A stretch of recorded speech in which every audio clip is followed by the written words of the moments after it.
నేటి రాశి ఫలాలు. ధనస్సు రాశి వారు ఈరోజు ముఖ్యమైన కార్యక్రమాలను ప్రారంభించి సకాలంలో పూర్తి చేస్తారు. అలాగే పాత మిత్రుల సమాగమనం అనేది ఆనందాన్ని కలిగిస్తుంది. ఇక ఈరోజు ధనస్సు రాశి వారికి ఖర్చుకు తగిన ఆదాయం అనేది లభిస్తుంది.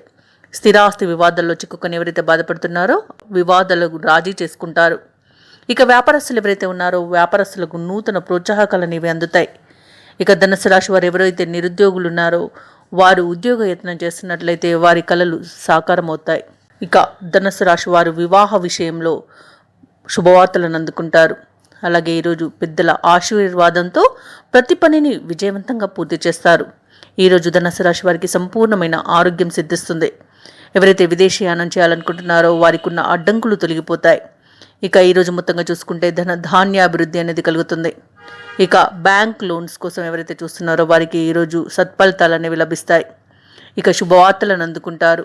భూ క్రయ విక్రయాలలో ఎవరైతే రియాల్టర్స్ ఉన్నారో వారు మంచి లాభాలను అందుకుంటారు.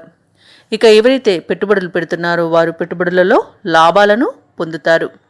ఇక ఈరోజు మొత్తంగా చూసుకుంటే ధనుసు రాశి వారికి ఆర్థిక లావాదేవీలు అనేవి ఆశాజనకంగా కనిపిస్తున్నవి. ఇక వీరు దూర ప్రయాణాలు ఎవరైతే చేస్తున్నారో ఆ ప్రయాణాలు లబ్ధిని చేకూరుస్తాయి. ఇక చేసే పనులన్నీ కూడా సాఫీగా సాగిపోతాయి. ఇక ఈరోజు బంధువులతో కలిసి విందు వినోదాది కార్యక్రమాల్లో పాల్గొంటారు. పడిన శ్రమకు తగ్గ ఫలితాన్ని పొందుతారు. ఇక ఆస్తి లాభ సూచనలు కూడా కనిపిస్తున్నవి. వ్యాపార వాణిజ్యవేత్తలు ఎవరైతే ఉన్నారో వారు వ్యాపారాలలో లాభాలను గడిస్తారు. ప్రభుత్వ ఉద్యోగస్తులు ఎవరైతే ఉన్నారో వారికి కొత్త బాధ్యతలు అనేవి అప్పగించబడతాయి. వైద్యులు, సాంకేతిక నిపుణులు ఎవరైతే ఉన్నారో వారు కొన్ని సమస్యల నుండి బయటపడే అవకాశం ఈరోజు కనిపిస్తుంది. ఇక విద్యార్థులకు తమ శ్రమకు తగిన ప్రతిఫలం లభించడం వలన ఆనందంగా ఉంటారు. ఇక ముఖ్యంగా ధనుసు రాశిలోని మహిళలకి కుటుంబ సభ్యుల సహకారం అనేది లభిస్తుంది. ధనయోగ సూచనలు కూడా కనిపిస్తున్నవి. ఇక ఈరోజు ధనుసు రాశి వారికి అదృష్ట రంగు లేత నీలం, ప్రతికూలమైన రంగు తెలుపు, అదృష్ట సంఖ్య 3.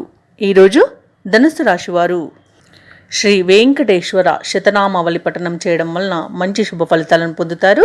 అలాగే పనులలో వచ్చే ఆటంకాలని తొలగించుకోగలుగుతారు. ఈ వీడియో నచ్చినట్లయితే లైక్ చేయండి, షేర్ చేయండి, అలాగే సబ్స్క్రైబ్ చేయడం అస్సలు మర్చిపోవద్దు. అంతా శుభమే జరుగుతుంది.